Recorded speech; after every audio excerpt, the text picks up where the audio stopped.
Stéphane, pour ceux qui nous rejoignent, je le redis, tu es le directeur de la transition écologique et sociétale du groupe Electrodépôt. Première question, moi, qui me turlupine, quel est ton parcours? Pourquoi tu es aujourd'hui à ce poste dans ce groupe? Est-ce que tu peux nous dire un petit mot justement sur toi et ton parcours? Volontiers, avec plaisir. Bonjour à tous, et puis je suis ravi de partager avec vous ce témoignage. Avant de répondre à ta question sur mon parcours et un peu sur la présentation de l'entreprise, le préalable que je voudrais bien partager avec vous, pour moi c'est très important, c'est que quand Elsa m'a proposé de faire ce lunch learn, j'ai accepté volontiers, mais c'est un témoignage. Donc en aucun cas, je me positionne en tant qu'entreprise exemplaire, modèle, d'inspiration ou que sais-je. C'est vraiment une posture en toute humilité. On sait ce qu'on doit faire, on est authentiquement engagé, mais on a conscience de tout le chemin qui reste à accomplir pour aller vers un modèle circulaire, en tout cas en partie circulaire. Donc voilà, c'était juste une toute petite introduction pour positionner un peu l'état d'esprit dans lequel j'interviens ce midi avec vous. Pour répondre à ta question, moi, mon parcours, c'est que j'ai travaillé pendant 17 ans chez Auchan. J'ai travaillé sur des fonctions achat et marketing. Ensuite, je suis arrivé chez Electrodépôt il y a aussi 17 ans. Vous voyez, je suis plutôt fidèle dans mes parcours professionnels. Et chez Electrodépôt, même chose, j'ai fait beaucoup d'achat et de marketing. Et depuis 4 ans, donc, j'occupe un nouveau job qu'on a créé au sein du comité de direction, qui est celui de directeur de la transition écologique et sociétale. Avant d'expliquer le pourquoi, juste quelques mots pour ceux qui ne connaîtraient pas Electrodépôt. C'est pas une page de pub, mais c'est pour que vous compreniez l'industrie dans laquelle on travaille. Donc nous, on est un distributeur. On fait partie du même groupe que Boulanger. Donc pour ceux qui ne connaissent pas Electrodépôt, je pense que vous connaissez sûrement Boulanger ou Darty. Donc on vend le même type de produit, de l'électroménager, du multimédia.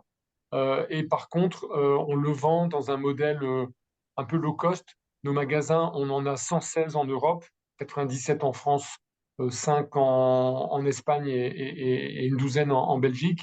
Ce sont des magasins de type entrepôt dans lequel le client vient se servir lui-même. Il n'y a pas vraiment de vendeur, mais des équipiers qui donnent un conseil. Et une particularité aussi de l'entreprise, c'est que 50% des produits qu'on vend sont à nos propres marques. Un petit peu comme Decathlon, quand vous achetez un vélo Between ou une veste Quechua, ben nous, vous allez retrouver des machines à laver Valberg ou des télés Edenwood qui sont des marques que l'on fait fabriquer chez des industriels sous-traitants qui répondent à nos cahiers des charges. Et puis, trois chiffres pour expliquer l'entreprise. On fait un peu plus d'1 milliard d'euros de chiffre d'affaires. On a environ 2000 collaboratrices et collaborateurs dans la boîte, principalement en magasin, et il y en a à peu près 200 ici dans la banlieue de Lille au campus. C'est le siège social. Et le dernier chiffre, c'est que on fait à peu près 20% de notre activité via le digital, avec des clients qui ont l'habitude de commander sur Internet et qui viennent souvent retirer leurs produits en magasin. Voilà un petit peu pour la présentation de l'entreprise. Alors, le poste, il a été créé en début 2020. C'est intéressant là déjà pour comprendre le pourquoi. C'est qu'en fait, c'est une prise de conscience à la fois de mon DG, de moi-même, parce que moi, je suis allé le voir pour lui proposer de créer ce poste, mais aussi de nos actionnaires. Si je devais résumer en 2 mots, on est convaincu que pour des raisons citoyennes et éthiques, le modèle de notre entreprise, alors l'entreprise, elle marche vachement bien, hein, ça faut le savoir, on fait un carton, mais on est l'incarnation du modèle linéaire. Il y a pas mieux pour exprimer ce qu'est un modèle linéaire. Vous prenez l'électrodépôt, on fait fabriquer des produits dans le monde entier, beaucoup en Chine, bien sûr, à grand renfort d'extraction de matières premières, parce que vous imaginez tout ce qu'il y a comme matières premières pour fabriquer nos produits. On va les transporter, on va les vendre dans nos magasins, et ensuite le client va les utiliser en consommant aussi beaucoup d'énergie, parce que c'est des produits qui se branchent à l'électricité ou au gaz. Et ensuite, ben, comme c'est pas cher, le client à la fin, il jette. Parce qu'aujourd'hui, quand vous avez une bouilloire à 19 euros, quand elle marche plus, vous ne posez même pas la question si vous allez la réparer. 99% des clients, ils jettent la bouilloire et ils en rachètent une autre. Donc voilà, je vous disais l'incarnation d'un modèle linéaire, mais très performant économiquement, mais grosso modo une catastrophe, évidemment, au niveau des limites planétaires. Donc nous, on se dit, on a un devoir citoyen de changer le modèle, parce que sinon, c'est pas possible. Et deux, si on oublie cette casquette citoyenne et qu'on prend uniquement une casquette purement business, on est persuadé avec nos actionnaires que la valeur de l'entreprise, elle ne sera plus du tout pareille, elle sera même très faible d'ici une dizaine d'années, parce qu'on n'aura plus de jeunes qui voudront travailler dans notre entreprise, on aura probablement de moins en moins de clients qui vont fréquenter ce type d'entreprise, on sera taxé parce que les activités ultralinéaires vont être taxées quand on voit l'émergence de la CSRD et tout ce qui est en train de se mettre en place. Donc vous voyez, on prend une casquette écolo ou on prend une casquette pure capitaliste, on s'en fout. Les deux casquettes arrivent à la même conclusion, c'est qu'on va dans le mur avec notre système. D'où la création de mon poste pour essayer de changer le modèle. C'est un poste qui est venu d'une initiative, on va dire, d'un collaborateur, mais qui a été approuvé par C'est du ça. coup tout le comité de Ouais, direction et notamment les actionnaires qui ont validé du coup cette direction stratégique. ouais, complètement. Des bons ingrédients du coup pour lancer cette démarche. Et donc, vous vous êtes fixé un objectif de 30% de votre chiffre d'affaires en économie réalisé grâce à l'économie circulaire à atteindre en 2030. Ouais. Alors, vous en êtes où aujourd'hui? Alors déjà, ce chiffre d'où il sort, c'est intéressant. Quand moi j'ai été nommé en janvier 2020, la première chose que j'ai faite tout de suite, c'est de lancer un bilan carbone. Nous, on ne sait pas travailler dans nos entreprises, hein. Si on ne sait pas mesurer les progrès, où est-ce qu'on en est par rapport aux objectifs, on est très chiffre. Donc on a fait un bilan carbone. Donc là, on s'est pris une grosse claque. Notre bilan carbone, c'était environ 1 880 000 tonnes de CO2. C'est quand même, ça envoie du lourd. Et surtout, ce qu'on a découvert, c'est que nous, on pensait que c'était les camions qui allaient peser lourd, tout ça, mais pas du tout. Le transport, je crois, c'est 8% de notre bilan. 90% de notre bilan carbone, c'est les produits qu'on vend. À cause de la charge de la fabrication, environ pour la moitié, et l'autre moitié, c'est l'usage chez le consommateur. Donc là, on s'est pris une sacrée claque. Bon, une fois qu'on a compris d'où on partait, on s'est dit, mais quel objectif on doit se fixer pour essayer de faire notre part. Donc là, on a fait une trajectoire carbone. On s'est fait aider par un cabinet qui s'appelle EcoAct et on a soumis notre trajectoire au SBTI, qui est un organisme international qui valide si notre trajectoire elle est compatible avec les accords de Paris de réduction des effets de serre pour atteindre le 1,5 degré. Et donc, effectivement, notre trajectoire a été validée en septembre 2021. Et donc, le SBTI, alors quand vous avez la trajectoire qui est validée, attention, il ne faut pas sortir la bouteille de champagne, c'est juste, il nous dit, vous êtes trop gros, vous avez écrit votre régime, effectivement, si vous faites ce que vous allez dire, vous allez perdre les 20 kilos en trop que vous avez aujourd'hui, d'accord? Mais pour l'instant, je n'ai pas encore perdu un gramme. Pour l'instant, j'ai juste fait valider le fait de mon régime alimentaire et tout ce que je vais mettre en place pour essayer de baisser mon impact carbone. Mais c'est déjà une bonne chose. Et donc, une fois qu'on a fait cette trajectoire, on s'est rendu compte que ça passait par plusieurs piliers. Le premier pilier, c'était de travailler toute l'éco-conception des produits neufs qu'on va continuer à vendre, parce qu'on est convaincu que dans 10 ans, on continuera à vendre des produits neufs. On pense pas qu'on va vendre que des produits de seconde vie. On aura encore une grosse partie de notre chiffre qu'on estime à 70% de produits neufs. Mais par contre, si on veut tenir la trajectoire, il faut réduire de 50% l'impact CO2 pour chacun des produits vendus. Donc c'est l'éco-conception. Bon, ça, je ne vous fais pas le détail. Vous êtes tous des spécialistes, ou en tout cas tous, j'imagine, affûtés sur ces sujets. Donc ça, c'est le premier angle d'attaque.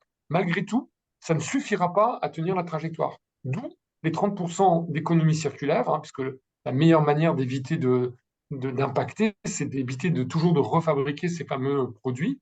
D'où la vente de produits reconditionnés, le lancement de la location qu'on va faire. Le reconditionnement a déjà démarré pas mal d'années, notamment par les smartphones. J'y reviendrai tout à l'heure, on a pris des initiatives de boucles circulaires, mais on aura l'occasion d'en parler après. On lance la location cette année. On travaille aussi sur un projet très ambitieux d'économie de la fonctionnalité. Je ne peux pas vous en dire plus parce que c'est encore très confidentiel, mais on a des idées là-dessus inspirées par ce qu'on regarde ailleurs. Et pour répondre à ta question, Elsa, où est-ce qu'on en est aujourd'hui? Aujourd'hui, le pur circulaire, c'est environ 3% de notre chiffre d'affaires. Vous voyez, c'est pas énorme. Mais quand je me regarde, je me désole. Quand je me compare, je me console. Je discute beaucoup avec mes homologues de chez Decathlon. Ils sont aussi à peu près à 3% de circulaire. Et pourtant, Decathlon, il a aussi mis beaucoup de moyens. Mais ça progresse beaucoup plus vite que les ventes traditionnelles. Et à ça, on rajoute les produits qui sont éco-conçus ou en tout cas qui ont été retravaillés pour que leur impact de consommation énergétique soit avec des classes énergétiques vertes A, B, C. Vous savez que les produits qu'on vend, vous avez des classes énergie A, B, C, D, E, F, G, non, ça va jusqu'à F, et de vert à rouge. Et nous, on veut vendre de plus en plus que des produits A, B, C à faible impact énergétique. Et quand vous rajoutez ces produits-là plus le circulaire, on est à peu près à 18% du chiffre d'affaires. Donc voilà, donc c'est à la fois c'est peu et pas assez, mais c'est déjà pas mal. Et ce qui est important surtout, c'est de tendre vers le 30% de circulaire pur à horizon 2030. Parce que si on fait ça, on tient la trajectoire carbone. Ok, super. Je viens d'entendre pas mal de mots-clés, économie de la fonctionnalité, reconditionnement. Je te propose de décomposer justement vos actions en réfléchissant avec le cadre que nous, on aime bien à la fresque. C'est nos trois piliers. Du coup, si on prenait justement pilier par pilier, est-ce que... alors, on va prendre le plus classique, circulariser. Comment on fait pour circulariser et créer des boucles locales chez Electrodépôt aujourd'hui? Ah, Je veux bien que tu nous parles un petit peu de vos actions, notamment sur tout le reconditionné, sur Reconomia. Voilà, je te laisse la parole. avec plaisir, avec plaisir. Si jamais je suis trop bavard, tu me coupes, hein, parce que c'est toi qui es la maîtresse du temps, hein. Mais effectivement, alors le reconditionné, ça c'est vraiment très intéressant puisque ça évite bien sûr le poids de la fabrication, hein, puisque le produit est déjà fabriqué. Vous savez que ça existe depuis des années. Nous, on vend des smartphones reconditionnés depuis une dizaine d'années. Mais en dehors du smartphone, un petit peu d'ordinateur, des tablettes, grosso modo, il n'y a pas grand-chose de l'offre. Quand on est distributeur, nos fournisseurs ne proposent pas beaucoup de produits reconditionnés. Donc, la conclusion à laquelle on arrive, c'est que, on est arrivé, c'est de se dire il va falloir qu'on crée nos propres boucles. Donc, il y a 2 ans, on avait un directeur magasin qu'on a détaché, qu'on a nommé comme chef de projet. On lui a donné une carte blanche et on lui a dit dis-nous comment on pourrait essayer de créer des nouvelles boucles. Et donc, il a commencé à travailler sur le gros électroménager. En fait, il s'est rendu compte que c'était une masse de déchets colossaux, hein, en tonnage. C'est absolument incroyable ce qu'il y a comme tonnes de déchets chaque année sur le marché en France de gros électroménagers. Il s'est rendu compte que beaucoup de ces produits étaient finalement assez facilement réparables, mais à cause de ce que je vous ai dit tout à l'heure, hein, quand un lave-linge tombe en panne, rien que de déplacer un technicien, commencer à changer une pièce avec la main-d'œuvre et tout ça, vous en avez tous pour entre 100 et 150 euros, ce qui fait que plein de clients n'essayent même pas de réparer et disent bah non, ça vaut pas le coup, je préfère changer de lave-linge. Mais alors qu'en réalité, ce qui était dommage, c'est qu'il s'est rendu compte que des fois, les réparations étaient très très simples. Donc, il a eu cette idée de créer Reconomia, qui maintenant est une entreprise qui est complètement autonome d'électrodépôt, hein. C'est une entreprise qui fait partie du groupe United Bee, au même type que Boulanger, que j'ai cité tout à l'heure. Donc, c'est une entreprise qui devient complètement indépendante et qui va créer une plateforme où, notamment, elle met en relation tout un réseau d'artisans réparateurs en France. Il y a 3000 réparateurs en électroménager en France qui vont pouvoir récupérer des produits hors d'usage, les reconditionner et nous, on va les racheter à ces artisans pour les revendre dans nos magasins. Et donc, et ça n'existait pas. Et en fait, on est en train de créer, alors depuis, il y a eu des nouvelles initiatives comme Murphy, par exemple, dont vous avez peut-être entendu parler. Donc maintenant, il y a aussi Underdog à Nantes. Donc il y a plein de gens qui sont en train de se réveiller, et je m'en réjouis, hein. C'est une très bonne nouvelle, pour essayer de créer des nouvelles boucles circulaires. Et Et ce donc, qui est du coup, important à retenir, c'est que ces boucles, pour qu'elles soient efficaces, il faut qu'elles soient locales. Je sais pas, je peux en parler maintenant, Elsa, ouais? bah, vas-y, je t'en prie. L'ancrage Ouais. local, c'est quelque chose ouais, qui vous tient à cœur et vas-y, je te laisse la parole. Ouais, parce qu'en fait, ce qu'on s'est vite rendu compte, c'est que les réflexes business habituels, c'est de dire, ah bah tiens, on va concentrer tous les flux, on va aller envoyer tout ça sur un gros site qui va tout reconditionner à la chaîne, etc. et tout. Et en fait, ça ne marche pas. Ça ne marche pas pour deux raisons. Ça ne marche pas pour une raison économique, qui est que quand vous commencez à faire voyager des produits, notamment volumineux, ça coûte très très cher.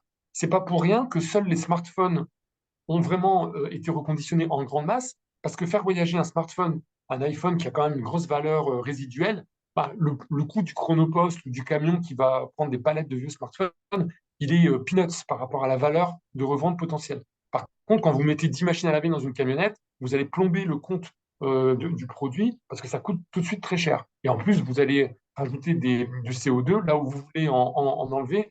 Si on commence à renvoyer tous les produits de l'île à, à Marseille, ça n'a pas de sens. Donc, les boucles circulaires, elles doivent être locales. Donc, ça veut dire que c'est un client de Strasbourg qui va ramener son vieux lave-linge hors d'usage au magasin de Strasbourg, qui va être proposé à un artisan de Strasbourg, qui va venir chercher, donc il sera à 10 km. Il va le réparer dans son atelier. Ils arrivent à en réparer à peu près 2 sur 3. Les autres, le troisième, ça va générer des pièces détachées. Et ensuite, nous, on le revend en magasin. D'accord? Donc, voilà Et la donc, boucle ce qui est circulaire intéressant, locale. ce qui est intéressant, c'est que vous vous associez en fait à plein d'acteurs qui ont eux-mêmes leurs compétences. Tu parlais des pièces détachées, donc vous êtes très en lien avec Spareka qui, lui, va vendre des pièces détachées pour favoriser l'autoréparation. Vous êtes en lien aussi avec Recommerce pour organiser justement la reprise, mais vous faites aussi point de collecte en magasin physique. C'est Donc, ça. vous avez réussi à créer des relations partenariales avec justement tous ces maillons en fait qui permettent de créer des boucles locales circulaires. Absolument, absolument. Je rebondis avec un petit peu les questions qui émergent dans le chat. Du coup, il y a une question qui revient. Est-ce que vous travaillez avec des recycleries? Comment vous vous accordez avec les acteurs un peu de l'économie sociale et L'économie solidaire? sociale et solidaire, alors il y a plusieurs choses. Quand quand les clients ramènent des produits hors d'usage, il y a une toute petite partie qui va être reprise par des artisans. Il y a une grosse partie qui est reprise par notre partenaire, l'éco-organisme qui est donc Écosystème, hein, d'accord, et qui lui travaille très souvent avec des réseaux comme Envie. Et donc, il y a pas mal de produits qui sont arrivés dans les magasins électrodépôts et qui, via écosystème, vont alimenter des réseaux comme Envie ou d'autres pour pouvoir être soit réemployés, reconditionnés par le réseau Envie, soit ils vont vraiment terminer en recyclage avec toute la filière que maîtrisent les éco-organismes. D'accord? Ça va être la même chose pour des smartphones. Quand on collecte des vieux smartphones, soit c'est par exemple notre partenaire Recommerce qui fait également partie du groupe qui va pouvoir les reconditionner. Et pour une partie d'entre eux, ça va partir, une grosse partie d'ailleurs, ça partira plutôt chez Écologie, qui est un autre éco-organisme, qui lui va aussi là les recycler pour en extraire soit des pièces, soit des matières premières. Alors, on saute au deuxième pilier qui est celui... Oui, Juste en complément, dis. excuse-moi, on a aussi de plus en plus des partenariats avec des ressourceries en local à travers un autre aspect qui est l'aspect de la solidarité. Chacun de nos magasins parraine une association et on a plusieurs magasins qui parrainent des ressourceries sur lesquelles on fait pas mal de partenariats. Et enfin, pour terminer avec le tissu local, on a été partenaire au mois d'octobre de la première journée nationale de la réparation qui était organisée par HOP, Halte à l'obsolescence programmée et Make.org. Et donc, on était partenaire et mécène. Et ce qu'on a fait, c'est qu'on a organisé, je crois, au total une quarantaine de repair cafés dans les magasins avec des associations locales pour sensibiliser les clients à la réparation. Et voilà, c'est ce genre d'initiative-là qu'on essaie de multiplier pour changer le mindset des gens, à la fois nos équipes et des clients, pour dire, avant de toujours racheter des nouveaux produits, ayons le réflexe de dire, est-ce que d'abord, je ne peux pas réparer? C'est pour ça qu'on était très contents. Au début janvier, on a envoyé un petit mail avec une carte de vœux à nos 5 millions de clients, parce qu'on a un petit peu plus de 5 millions de clients en France. Et vous savez, c'était une petite carte de vœux avec des petites cases où est-ce qu'on prend des décisions, on coche, ça j'ai fait, ça j'ai fait, ça j'ai fait. Donc, par exemple, on avait mis cette année, je m'achète un nouveau smartphone. C'était barré en disant, mais je prends un produit reconditionné. Cette année, j'achète un nouveau four. On barrait, et là, c'est non, je répare mon four actuel. Voilà, l'idée, c'est aussi d'influencer le comportement et des fabricants et des consommateurs vers plus de circularité. Justement, si on reste sur cette pédagogie à faire sur un changement de pratique, comment ça se passe, ce dialogue entre l'offre du reconditionné ou l'incitation à la réparation et votre offre neuf en magasin? Comment vous organisez un peu le parcours client pour changer un peu les pratiques et orienter sur cette offre circulaire? Alors, il y a aujourd'hui, donc les produits reconditionnés, j'ai expliqué, on a principalement des smartphones. Donc, quand vous rentrez dans un magasin électrodépôt, vous allez avoir ce qu'on fait, c'est que généralement, tous les produits reconditionnés sont regroupés. Alors, chez nous, ça représente une très, très grosse partie de notre offre de smartphones. Alors, pour une raison très simple, c'est que Apple ne souhaite pas travailler avec nous en direct pour vendre des Apple neufs, parce que nous, si c'est pour vendre au même prix que les autres, ça ne nous intéresse pas. Donc, on ne vend pas d'iPhone neuf, donc c'est très bien. Et ce qui fait que ça nous a obligés à développer, il y a déjà une dizaine d'années, la vente d'iPhone reconditionnés. Donc, ils sont installés. Quand vous avez dans le rayon, il y a des produits neufs. Et à côté, il y a toute l'offre de produits reconditionnés où c'est bien écrit en gros, produits reconditionnés. Et d'ailleurs, on a décidé de les garantir 2 ans. Ça, c'est très, très important pour rassurer le client, parce que toujours, le client, il a peur quand il prend un produit reconditionné que ça tombe rapidement en panne. Eh bien, nous, on veut le rassurer et on a pris la décision de garantir 2 ans tous les produits reconditionnés.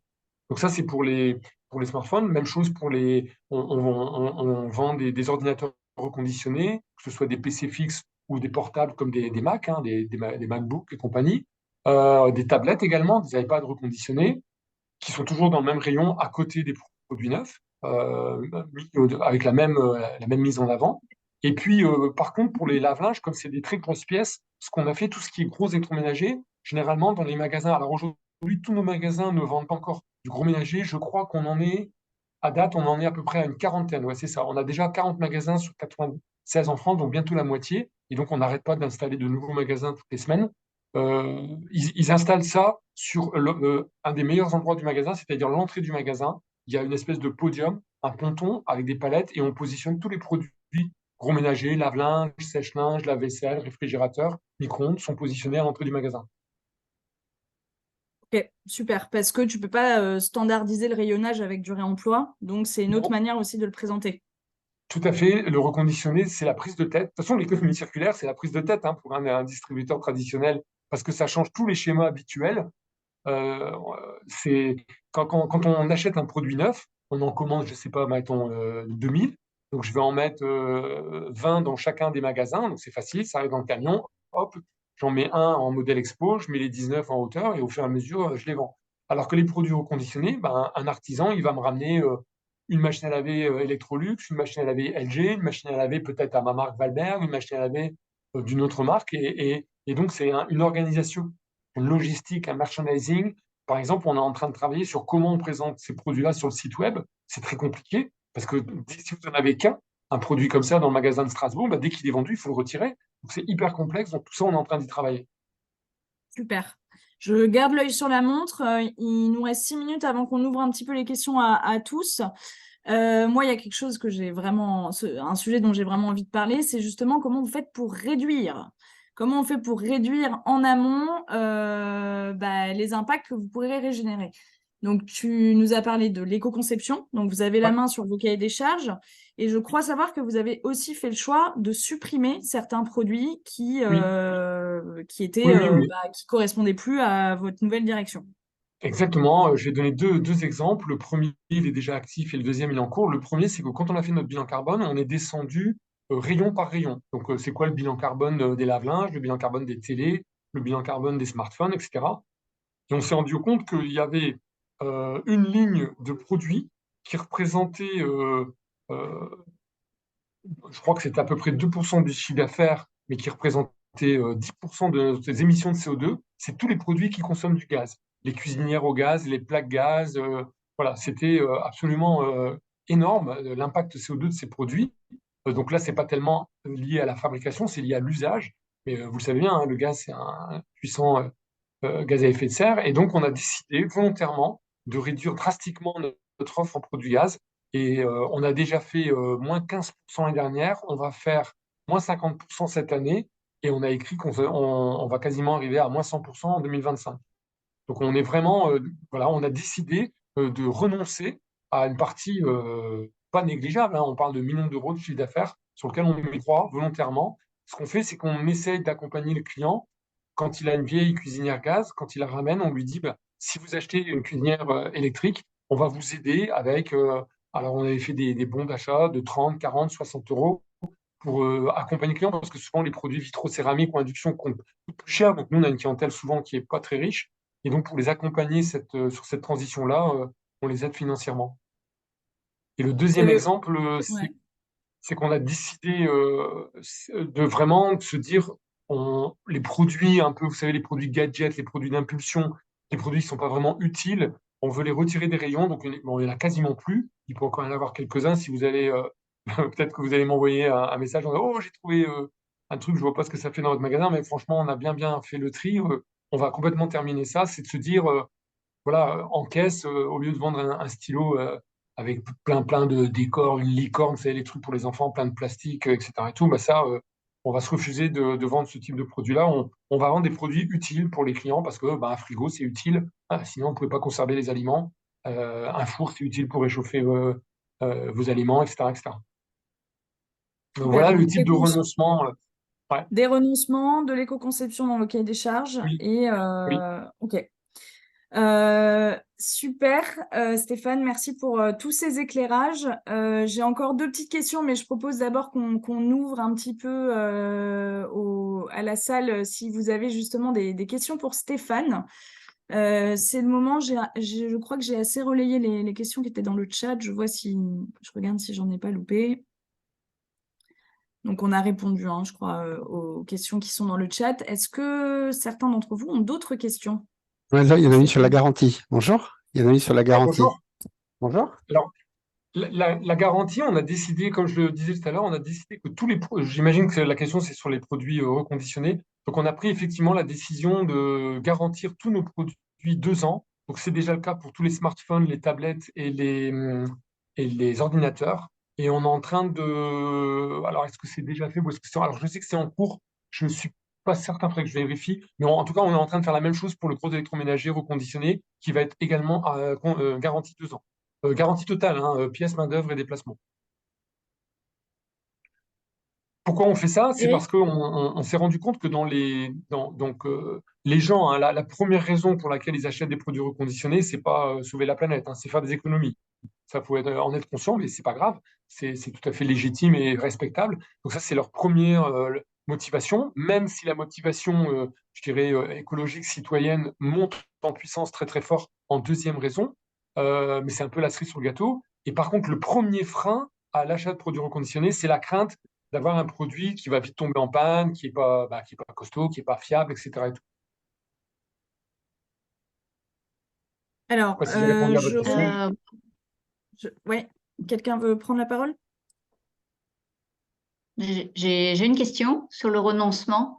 Est-ce que votre direction est prête à aller jusqu'au renoncement sur le chiffre d'affaires global, baisse de chiffre d'affaires? Alors, bien sûr, c'est une excellente question parce que la transformation du modèle, elle impose de renoncer, de baisser certaines activités. Mais par contre, on a aussi on est une entreprise commerciale, hein, donc on doit continuer à vivre parce que si demain je cesse la vente de tous les produits qui sont très émetteurs, je mets la clé sous la porte immédiatement. Tout de suite. Donc je mets 2000 salariés au chômage, je mets leur famille au chômage et je mets des fournisseurs également en grande difficulté puisque certains fournisseurs dépendent beaucoup de l'activité. Donc l'idée, c'est de concilier un modèle économique durable.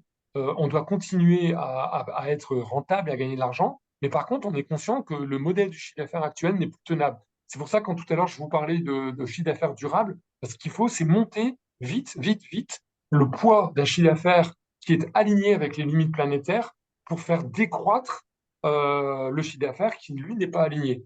Mais donc, c'est des renoncements, il y en a, on ne peut pas non plus renoncer à tout. Donc, c'est dans la limite de la pérennité de l'entreprise. Si on renonçait à tout, eh bien, on met la clé sous la porte. Et vous savez pourquoi ça serait terrible? Parce que ça serait le meilleur argument pour les tenants de ne surtout rien changer. Si les entreprises qui essaient de transformer leur modèle échouent et mettent la clé sous la porte, ça va donner du grain à moudre à tous ceux qui disent, mais surtout, vous avez vu ces espèces de dangereux là, surtout ne changeons rien. Donc il faut accepter l'idée que c'est une transition. Et on Oui, pourrait alors se poser sans la aller question jusqu'à mettre la après. clé sous la porte et mettre en danger l'entreprise, il peut y avoir un choix de renoncement quand même sur une partie du chiffre d'affaires. Voilà, c'est tout. C'est l'exemple que je vous ai donné sur le produit gaz, hein. Je ne sais pas si vous avez bien entendu. Le chiffre d'affaires des produits gaz chez nous, c'est plusieurs dizaines de millions d'euros de chiffre d'affaires, hein, sur lequel on est en train de renoncer en 3 ans, hein. C'est pas un petit renoncement. Je veux dire, c'est pas un renoncement homéopathique ou symbolique pour dire j'arrête les touillettes en plastique à la cafétéria. Voilà. Merci. Je relais la question d'Aïda. Est-ce que ces objectifs circulaires, ces nouveaux métiers, ces nouvelles offres se traduisent par de l'augmentation d'emplois chez vous ou bien de nouveaux emplois, de la formation? Alors, Euh, il y a deux questions, nouveaux emplois et formation. Nouveaux emplois directement chez nous, pas forcément, même si moi j'ai recruté une équipe avec 4 personnes qui animent toute la stratégie RSE. Donc on a effectivement on a une chef de projet sur l'économie circulaire, on a une personne qui s'occupe de toute la mesure de notre trajectoire carbone pour s'assurer qu'on est soit en avance, soit en retard et regarder comment on corrige les plans d'action pour tenir cette trajectoire. Donc c'est entre guillemets, c'est Madame Bilan Carbone. On a quelqu'un qui travaille sur tous les aspects de solidarité parce qu'on va lancer un fonds de dotation cette année. On travaille aussi beaucoup en local avec des associations. Et enfin, quelqu'un qui travaille sur tout ce qui est mobilisation et sensibilisation. Ce qui... Mais par contre, les activités circulaires, elles ont un énorme avantage, c'est qu'elles sont très créatrices d'emplois chez nos sous-traitants, chez nos prestataires. Tout à l'heure, on parlait des artisans qui travaillent avec Reconomia. Ce sont des emplois qui sont en France, qui sont non délocalisables, qui remettent aussi sous le feu des projecteurs des métiers qui étaient un peu perdus, mais le métier de la réparation reprend toutes ses lettres de noblesse. Et il y a beaucoup d'artisans qui travaillent avec Reconomia qui aujourd'hui ont embauché des techniciens et continuent à embaucher des techniciens. Donc le monde de la réparation est un monde qui est en train de complètement se renverser et dans une spirale très, très, très positive et très dynamique. Justement, en Et sur termes la formation, d'image, ouais, ouais, vas-y, pardon. je te laisse finir. Je te laisse finir sur Donc, la formation. Ouais. sur la formation, donc dans transformer, il y a former. Si on veut transformer une boîte, ça passe par la formation. Donc, on commence par exemple, vous le voyez derrière moi, hein, on a formé aujourd'hui 1374 collaborateurs sur 1800 à fin décembre à la fresque du climat. Parce qu'on trouve que c'est un outil très puissant pour comprendre les enjeux. Et maintenant, on attaque avec Elsa et Anne-France la formation à la fresque circulaire. Donc, demain, on en fait une avec 25 personnes, dont quasiment tout le comité de direction. Ensuite, on va former tous les directeurs magasins pour cette fois-ci les mettre en mouvement une fois qu'on a pris conscience des enjeux, des limites planétaires, comment on passe à l'action dans l'entreprise. Et la fresque circulaire, pour ça, on trouve que c'est un outil génial parce que c'est vraiment, ça permet de mettre les gens en action et de toucher du concret à la fois le problème et les amorces de solutions. Voilà. Je me fais le relais de la question de Guillaume, qui est dans le train et qui ne peut pas nous parler, qui nous demande, enfin, qui te demande si cette démarche responsable, comment ça se traduit en marketing, parce que vous avez une image plutôt de hard discount et du coup de volume quelque part. Ouais. Comment vous faites le pont et est-ce que, enfin, quels arguments vous mobilisez, comment vous communiquez là-dessus? C'est une très très bonne question. Alors effectivement, on est une entreprise qui fait beaucoup de volume, indiscutablement. J'en ai parlé tout à l'heure, c'était l'origine de toute l'activité de l'entreprise qui est très linéaire. Vous savez, comme quasiment tous les distributeurs du monde et même tous les fabricants de voitures, je discutais avec les gens de chez Renault il n'y a pas longtemps. Renault, depuis 100 ans, son indicateur, c'est vendre de plus en plus de voitures. Et là, ils sont en train de complètement transformer leur business model pour dire, c'est pas forcément ça l'avenir, c'est de créer d'autres systèmes de fonctionnement, de recyclage des batteries, donc d'autres sources d'activité. Donc oui, on est une entreprise qui aujourd'hui fait encore beaucoup de volume et il faut qu'on sorte de cette logique-là parce qu'elle est mortifère. Euh, Qu'est-ce qu'on fait d'un point de vue marketing et communication? Ce qui est hyper important, c'est d'être aligné avec ce qu'on veut faire. Exemple, on essaye de s'interdire. Je ne dis pas que parfois il n'y a pas d'erreur, mais je pense que franchement, vous ne devriez pas en trouver beaucoup. On s'interdit les discours du type allez-y, faites-vous plaisir, craquez, succombez à la tentation, etc. C'est-à-dire cette espèce de discours de surconsommation au-delà de ce que vous avez vraiment besoin. Nous, on préfère dire voilà, c'est si vous n'avez pas besoin de changer de frigo, bah, changez pas de frigo. Peut-être que vous pouvez réparer déjà celui qui est là, peut-être que vous pouvez. Par contre, effectivement, si vous devez changer de frigo, on a des frigos qu'on est en train d'essayer d'améliorer, qui consomment moins d'énergie. On va vous accompagner pendant toute la durée de vie de votre produit pour vous donner des bons conseils pour allonger le bon entretien, dégivrer, faire des tests d'étanchéité avec la feuille de papier. Si la feuille elle tombe, ça veut dire qu'il faut changer le joint, etc. Et ça, ce sont des conseils qui vont aider les gens à prolonger la durée de vie de leur produit. Je me fais l'écho aussi de Marina qui dit les dévendeurs de l'ADEME ont été recrutés chez vous. Non, mais moi, Justement, j'ai adoré cette campagne de pub. Évidemment qu'elle n'a pas plu parfois chez certains distributeurs, mais c'est le sens de l'histoire. C'est le sens de l'histoire. Et ça me fait penser tout à l'heure à la question tout à l'heure sur quel renoncement vous êtes prêt à faire. C'est ce type de renoncement-là. Quand, par exemple, je propose aux clients d'avoir des tutos vidéo avec Spareka pour pouvoir réparer eux-mêmes, il y a des gens en interne qui me disent, mais Stéphane, si tu aides les clients à réparer, pendant ce temps-là, ils ne vont pas acheter des nouveaux produits. Et donc ça, ce à quoi je réponds, mais c'est pas grave, parce que même si on perd peut-être la vente d'un produit, on va peut-être gagner la fidélité d'un client qui va en parler autour de lui en disant, tiens, Etrodépôt, c'est une entreprise qui essaie de m'aider à optimiser mon budget pour que chaque euro que je dépense, il ait le plus de valeur possible dans le temps.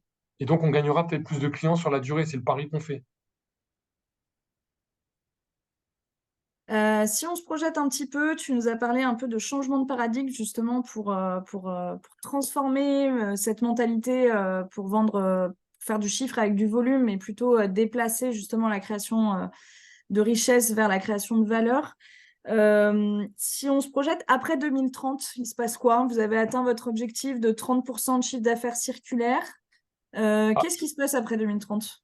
bah, je pense qu'après, alors moi je serai sûrement à la retraite, mais je pense que mes successeurs, ils n'auront pas fini parce que après l'objectif, on le sait, parce que nous finalement, on suit un peu ce qui est demandé au niveau européen, au niveau du GIEC, et donc il y a des dates. Il y a ce premier rendez-vous des moins 50% à 2030, hein, grosso modo, mais ensuite il y a le rendez-vous de la neutralité carbone de 2050.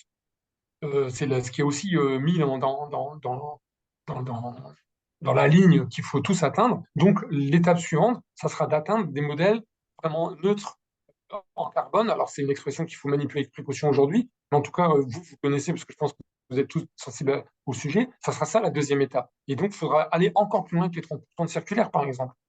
Mais comme on aura une rampe de lancement, je ne suis pas inquiet. Une fois qu'on a changé les habitudes et tout, et avant, les gens, avant que Blablacar, ça existe, c'était tout le monde avait sa propre voiture. Et là, tout va changer. Il y a Damien qui nous demande justement comment, donc merci pour cet exercice de prospective où on a du mal à imaginer un petit peu ce qui se passe après 2030, mais on se fait confiance sur le fait qu'on aura posé des bonnes bases pour que ceux qui seront en charge fassent le reste du boulot. Je me fais le relais des questions encore une fois. Comment vous accompagnez les clients pour inciter vraiment à l'entretien des appareils, Oui. Alors, au prendre soin en fait? ouais. Donc j'ai vu aussi passer la question et j'ai vu passer la question sur le Black Friday, j'y répondrai également. Sur l'entretien, donc là, on a mis en place un programme de petites vidéos qui dure une trentaine de secondes avec ce qu'on appelle des éco-gestes que l'on met régulièrement dans les newsletters, sur le site internet. Enfin, on les met en avant. Les magasins sont même en train de les projeter sur les écrans télé dans les magasins, qui sont tous des petits conseils d'une trentaine de secondes, 40 secondes, sur comment bien entretenir son produit pour qu'il dure le plus longtemps possible. Ou c'est des trucs tout bêtes, mais que les gens parfois oublient. Combien de clients, quand ils veulent faire un mug de thé, ils remplissent leur bouilloire avec 1 litre d'eau et vas-y que je te consomme de l'énergie pour réchauffer 1 litre, alors qu'en final, je vais juste utiliser un mug. Bon, bah, le petit conseil qui est de dire mettez l'eau juste nécessaire à votre mug, vous économisez de l'eau, vous économisez l'électricité et vous allez utiliser moins de résistance. Donc votre bouilloire va durer plus longtemps. Donc ça, on a une quinzaine de vidéos comme ça qui ont déjà été, je crois, bientôt, on a atteint les 100 000 vues sur YouTube et on va accélérer. Et avec l'équipe de marketing, on est en train de travailler un programme, ce qu'on appelle de CRM, c'est-à-dire d'accompagnement du client, mais pendant des années et des années, un petit peu comme un carnet d'entretien que vous achetez votre voiture. Le garagiste vous dit, n'oubliez pas de changer, faire une vidange à 15 000 km, changer votre courroie à 60 000. J'y connais rien, hein, je suis pas mécano, mais bon, etc., etc. Et ben nous, ça sera la même chose. Ça sera de donner des conseils d'entretien pour aider les clients à prolonger la durée de vie de leurs produits. Ça, c'était les premières choses que je voulais faire. Et la deuxième chose, c'était Black Friday. Effectivement, depuis, alors c'était 2020, à l'année du Covid, on a décidé d'arrêter, on faisait le Black Friday avant, et depuis 2020, on a décidé d'arrêter le Black Friday. Nous, au moment du Black Friday, on dit bah, chez Electrodépôt, c'est le Comme d'hab Friday, c'est-à-dire vous trouvez les mêmes produits et les mêmes prix que d'habitude parce que les prix sont bas toute l'année. Nous, on ne fait pas de promotion, hein. Donc, si on vend un lave-linge à 249 euros, on le vend à 249 euros du 1er janvier au 31 décembre. D'accord? Donc, on fait pas de Black Friday.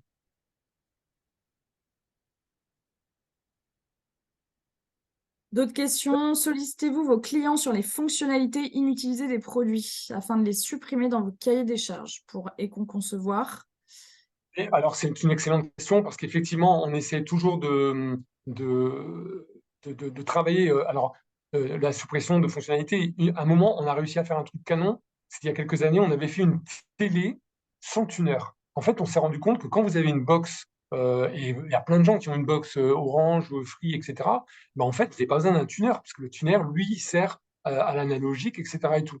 Et donc, on avait vendu une télé sans tuner, donc on avait enlevé une fonction essentielle qui coûtait de l'argent et qui consommait de la matière première électronique, et on a fait un carton. Malheureusement, les industriels, c'est des grosses industries, hein, c'est pas des petits artisans qui fabriquent des télés, c'est des très grands fabricants, n'arrivent pas, c'est complètement incroyable. Je vais prendre l'exemple du micro-ondes.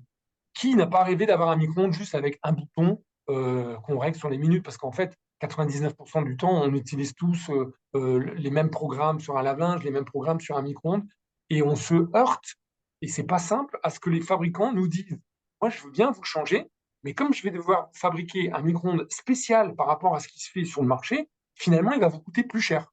Donc c'est aberrant. J'essaie d'enlever des fonctions inutiles, mais au final, comme il désoptimise sa chaîne de fabrication, ça coûte plus cher. Donc, mais pour autant, on lâche pas le morceau, on continue à travailler avec eux, on essaie de s'associer avec d'autres entreprises pour avoir des cahiers des charges et peser pour obtenir ces changements-là. Justement, est-ce que c'est une question que vous posez de changer de fournisseur ou de fabricant avec qui vous travaillez, qui sont plus à l'écoute en fait de vos enjeux? En tout cas, il n'y a pas un rendez-vous de nos acheteurs et de notre directeur des achats qui commence pas par poser la question de qu'est-ce que vous faites pour réduire votre empreinte. Parce que nous, on a besoin des fournisseurs. Parce que dans notre scope 3, hein, vous connaissez bilan carbone, scope 1, 2 et 3. Scope 3, c'est les fournisseurs. On a besoin que nos fournisseurs changent leur mode de fabrication, changent leurs matériaux, changent le plus possible pour être compatibles, nous aider à tenir notre trajectoire. Donc, il n'y a pas un rendez-vous qui commence pas par ça. Et donc, effectivement, il y a des fournisseurs qui sont plus engagés déjà que d'autres. Donc, on encourage vivement ceux qui ne le sont pas à se mettre en route parce que sinon, demain, ça deviendra un motif de ne plus travailler avec eux. Entre deux fournisseurs qui proposent des produits à peu près équivalents à des prix équivalents, celui qui fait un gros effort de décarbonation, il va être tout de suite privilégié. Et est-ce qu'il y a un sujet justement de relocalisation aussi de vos fournisseurs, de vos fabricants? Alors, dans les mêmes marchés que nous, on fait aujourd'hui, effectivement, la plupart des fabricants sont beaucoup en Chine ou en Asie. Ensuite, on a pas mal de gros industriels qui sont en Turquie. On a quelques usines qui existent encore en Europe, principalement en Europe de l'Est, en Italie. On a des fournisseurs en Italie. Mais par exemple, si on prend l'exemple de la France, en fabrication de gros électroménagers, de télé, d'ordinateurs, il y a presque plus de fabricants, ou quand ils existent, ils ont plutôt tendance à se positionner sur des marchés très très haut de gamme et qui ne correspondent pas à notre clientèle. Ok. Alors, une dernière question, si quelqu'un veut prendre la parole, et puis après, on va devoir libérer Stéphane, qui nous a accordé ce temps de déjeuner. Au niveau des compétences talents, avez-vous recruté des profils RSE ou spécialisés en éco-conception éco-circulaire? Est-ce que dans le recrutement, ça se sent, cette évolution? Alors, j'en ai parlé tout à l'heure, effectivement, par exemple, quelqu'un qui sait piloter une trajectoire carbone, c'est un recrutement spécifique. Chef de projet économie circulaire, c'est quelqu'un, on a fait une mutation en interne. Et sur l'éco-conception, on n'a pas embauché pour l'instant de spécialistes. Par contre, on a formé tous nos ingénieurs et tous nos chefs de produits. Ils ont été formés pendant une demi-journée plus 3 jours et ils sont encore coachés par un cabinet en éco-conception pour pouvoir eux-mêmes piloter. En fait, on considère que c'est une nouvelle manière d'appréhender l'écriture d'un cahier des charges et la négociation avec un fournisseur. Frédéric, on te laisse la dernière question. Super. Je ne peux pas me montrer malheureusement. Je voulais savoir, alors vous dites que vous vendez beaucoup en circulaire. Vous vendez combien en fait le fait de mettre ces nouveaux produits à disposition des clients? Ça, c'était la première partie de ma question. Et la Ouais. seconde, je voulais savoir un petit peu, vous n'avez pas peur de, on dit comment, phagocyter les clients existants avec des produits réparés. Donc, est-ce que vous offrez ces produits de réparés aux clients existants ou est-ce que vous cherchez des Alors, nouveaux clients? ouais, je vais essayer de répondre à vos deux questions. La première, c'est, j'ai répondu tout à l'heure, aujourd'hui, notre chiffre d'affaires vraiment circulaire, hein, je ne parle pas des produits qui ont une faible consommation d'énergie, les produits reconditionnés notamment, c'est environ 3% de notre chiffre d'affaires. D'accord? Donc là, je pense avoir répondu à votre question, principalement avec tout ce qui est smartphone, IT, tout ça, ordinateur et tout. Et puis on commence en gros électroménagers et petits ménagers. Donc ça, c'est pour répondre à votre première question. Sur la deuxième, est-ce que le fait de proposer ça, est-ce que ça cannibalise la clientèle existante? Euh, Dans le commerce, il faut toujours laisser le client choisir. Et moi, je préfère. C'est évident qu'on va aussi gagner des nouveaux clients. Vous avez des clients qui achètent des produits de seconde main sur le bon coin. Vous avez des clients qui sont très heureux de pouvoir, dans nos clients, rester fidèles à Electrodépôt parce qu'on leur permet d'accéder à un lave-linge garanti 2 ans et qui est encore moins cher que ce qu'on avait l'habitude de proposer. Donc, nous, on a aussi une mission de proposer des produits de qualité les plus accessibles possibles et on vient éviter que le client, si ce n'est pas nous qui le faisons, moi, j'ai pas envie qu'il aille chez mes concurrents. Donc, je pense que proposer une offre de produits garantis par des artisans bien réparés, reconditionnés, nettoyés, désinfectés, garantis 2 ans à un prix environ 30 à 50% moins cher, ça va nous faire gagner des nouveaux clients, ça va fidéliser les clients existants et il n'y a pas de, a pas de questions à se poser, il faut y aller, il faut foncer. Merci. Super Stéphane, vraiment un grand merci pour ton témoignage, pour toutes ces applications très concrètes que vous avez mis en place. Moi, je me sens rassurée, j'ai l'impression qu'il y a un très bon capitaine à la barre pour mener justement cette stratégie circulaire dans votre groupe. Il y a beaucoup de messages de remerciements et sur la qualité de justement cette intervention et puis tout ce qu'on a pu apprendre. Donc un grand merci Stéphane. Stéphane qui est animateur de la fresque de l'économie circulaire, qui va fresquer demain. Donc on t'envoie aussi toute notre bonne énergie pour demain. Et évidemment, on sera là pour suivre les avancées du groupe et de vos objectifs. Donc merci à tous aussi d'avoir été là. Stéphane, je te laisse le mot de la fin si tu en as un. Et sinon, on va se quitter. Tout simplement, merci à vous tous aussi pour la qualité de vos questions. Ça a permis de nourrir les échanges et j'adore les questions très franches.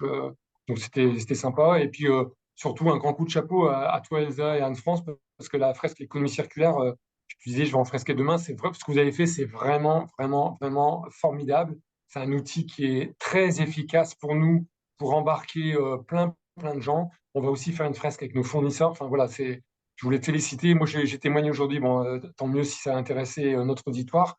Mais franchement, les vrais coups de chapeau, c'est pour toi, hein. Bravo à l'équipe. C'est vous qui On êtes. se jette des fleurs mutuellement. Merci beaucoup. En tout cas, on est tous justement dans cette grande barque à agir, chacun dans notre position, et c'est ça le plus important. Et c'est important justement de se mettre en lumière tous un chacun, parce que c'est comme ça qu'on se rend compte que le changement est à l'œuvre. Et donc, merci à tous d'avoir été là aujourd'hui, et merci Stéphane. Très belle fin de journée à vous. Ciao à tous.